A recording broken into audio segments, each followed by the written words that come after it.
Hey guys, what's up? So remember that video where we counted down the top 10 classic places to stay around Sesriem? Just to help you figure out which spot suits your budget, your vibe, or distance from the gate. Well, in this video, we're heading straight to the top of that list to the most expensive one, Sossus Dune Lodge. Now, don't let the price tag fool you. This place isn't about flashy luxury or over-the-top extras. It's about quiet exclusivity, serious comfort, and some of the best desert views you'll ever wake up to. It's also one of the only two lodges actually inside the Namib-Naukluft National Park, which means guests can get exclusive early access to the dunes. So if you're a photographer or just someone who loves catching that first golden light over the desert, now that's a huge bonus.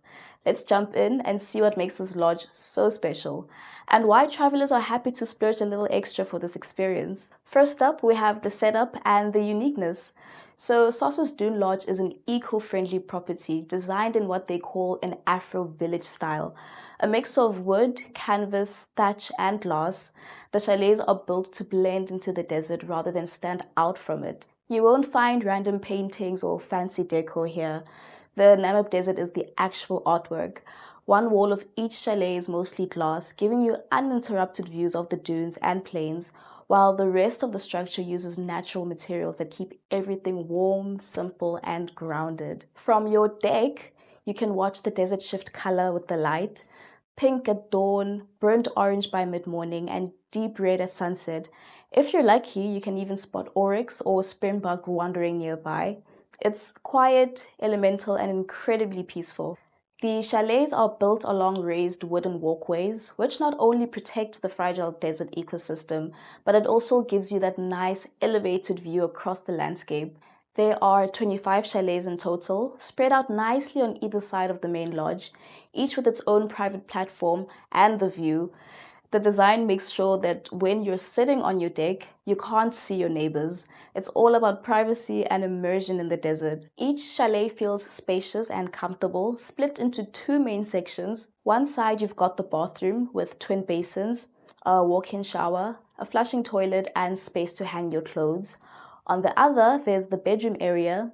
You'll find twin beds, which can be made up as doubles, a small fridge, tea and coffee station, and a couple of relaxer chairs and wide glass windows facing the desert. The windows have layered netting options so you can adjust how much light you want to let in. Great for keeping the harsh sun out while still soaking up the view. Now, something important that you should know, there's no air conditioning here. The lodge is eco-sensitive and has chosen to avoid aircon to reduce environmental impact. Instead, there's a fan in each room and plenty of airflow from the design. So if you're traveling in the summer, which is from September until about May, the fan can help cool you down.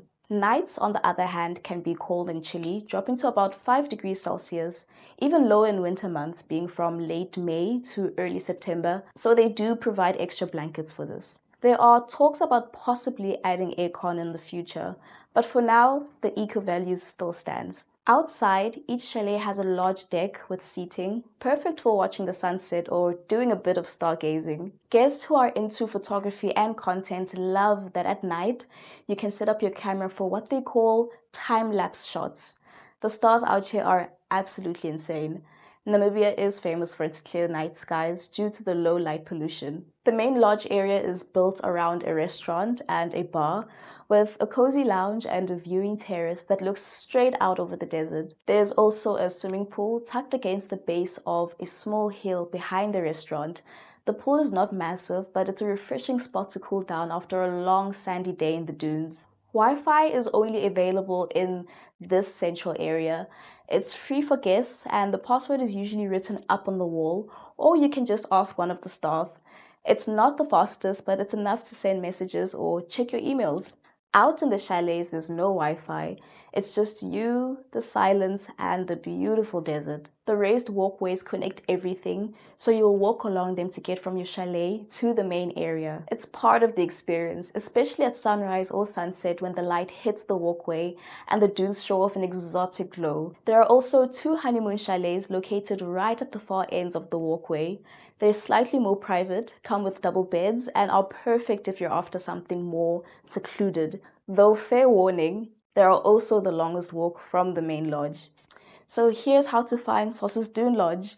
When you drive past the first park gate, you'll see the NWR check-in offices on your right-hand side. But if you're staying at Sossus Dune Lodge, you can skip those for now. Take the first turn on the left, follow along the fence line, drive past Sesriem Canyon, and you'll reach another gate on your right. Go through there, circle around a small hill, and you'll find the parking area for the lodge. From there, you'll be welcomed and guided to your chalet. Because the lodge sits inside the park, you can leave before sunrise and come back just after sunset, something that more further away outside lodges can't offer. This early and late access makes all the difference if you're chasing that perfect desert moment. And a few cool pics. A few things to keep in mind. Even though Sossus Dune Lodge is premium, it's not 5-star luxury. It's more about refined simplicity and closeness to nature, as well as that exclusive access through the desert's inner gate that leads directly to Sossusvlei. There's no aircon as mentioned, and while the rooms are comfortable, temperatures can swing from very hot to quite chilly. Meals are served at the lodge restaurant, breakfast, lunch, and dinner, either set menu or an a la carte. If you have specific dietary needs, it's best to give advance notice since options can be limited. The lodge is quite remote, so it's best to stock up on bigger essentials and personal items before leaving bigger towns like Windhoek or Swakopmund. However, you'll find a shop at Sossus Oasis, just about 500 meters from Sossus Dune Lodge. The shop is across the entrance to the Namib-Naukluft Park.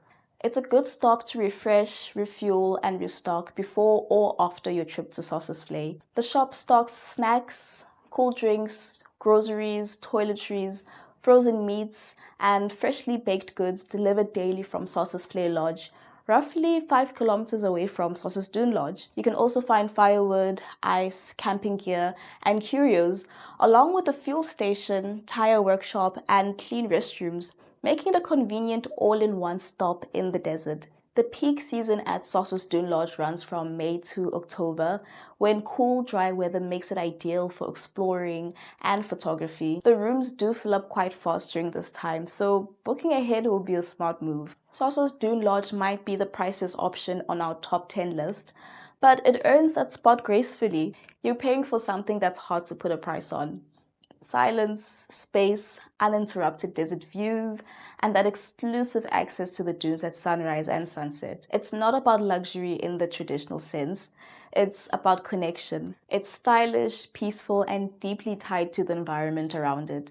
If you're the kind of traveler who values minimal distraction, raw beauty, and front row access to one of the world's oldest deserts, then this is one stay that's absolutely worth the splurge. And that's a wrap for now. If you're planning your trip, check out the link in the caption to visit our website for more details. In the next video, we'll be breaking down the 3 most underrated classic accommodations around Sesriem, just sharing what makes each one unique, who they're best for, and general tips to help you figure out where to book.